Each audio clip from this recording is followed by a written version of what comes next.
Cześć, witam wszystkich na kanale Technicus.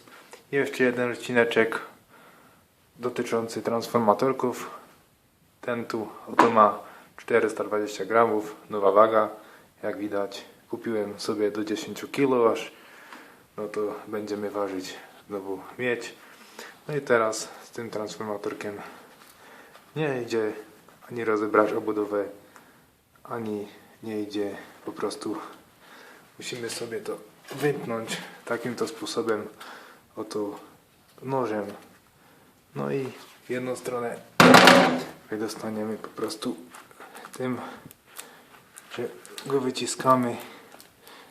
Miedziane pręty po prostu wyciśniemy na zewnątrz, tak jak to w tym przypadku. No i wychodzi bardzo czysta miedź. Jeden i po prostu jeszcze druga część rudej miedzi wyjdzie. Pomożemy sobie nożem. Trochę taka specjalna miedziucha, bo taka różowa. No i żelazna obudowa. Jest jeszcze trochę miedzi wypadło.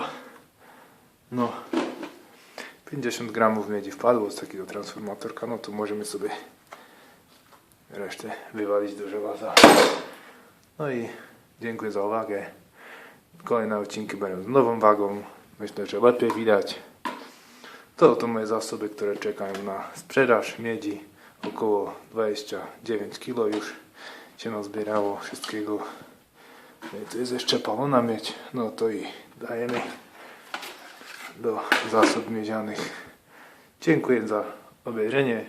Zapraszam do kolejnych odcinków demontaży na moim kanale. No i do widzenia.